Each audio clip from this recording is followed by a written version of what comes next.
This is my college football team's tier list heading into week 7. Tier 5, these are your competitive, under-the-radar teams. Some teams to note that have been playing really well, but need a ranked win on their schedule. Indiana 6-0. Boise State, they're 5-1. Their only loss being to Oregon. Kansas State, Colorado is going to be a fun matchup to watch this weekend. 3 teams to note that have bumped down significantly in my tier list. Mizzou and USC move down from tier 3 to tier 5, and Michigan moves down from tier 4 to tier 5. Tier 4, these are your mystery teams, but they've got the coaching staff, they've got the roster, they got the talent enough where I got to put them at 4. I mean, LSU's undefeated in the SEC. They've got defensive injuries, though. I don't like their matchup against Ole Miss. Is Cam Rising playing? Is he not? I don't know. They look completely different with or without him. And then is it too good to be true for Iowa State and BYU? I moved them up a tier because they're undefeated, but I'm still not high on these 2 teams as well as all these teams in tier 4. Tier 3, these are your playoff hopefuls. Teams on the outside or on the bubble right now that need to continue to win and get some marquee wins on their resume in order to make the playoff.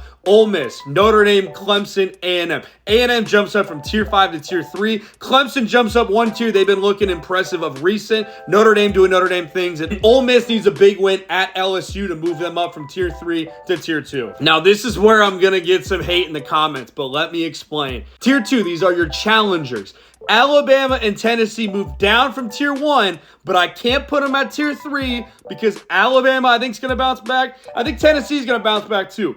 Guys, I understand they're both really big upsets, but I'm not yet going to count down either Tennessee or Alabama. They do face next week. The loser of that game is going to be in a tough situation moving forward. Penn State, we'll see how they are against USC. Oregon's got a big-time matchup if they want to move up to Tier 1. And Miami survives yet again. They're still in Tier 2, those bastards. And Tier 1, these are your national championship contenders. Texas, the deepest team in the country. Ohio State, the most talented team in the country with their first test this weekend at number 3, Oregon. And Georgia is still a national championship contender. But this is my tier list. Take one last look at it. Comment below what you agree with, what you disagree with. College football is getting crazier and crazier week to week with conference play. We're getting our questions answered week by week. It's so confusing. It's so chaotic. It's dramatic, and I love it. Follow for more college football content.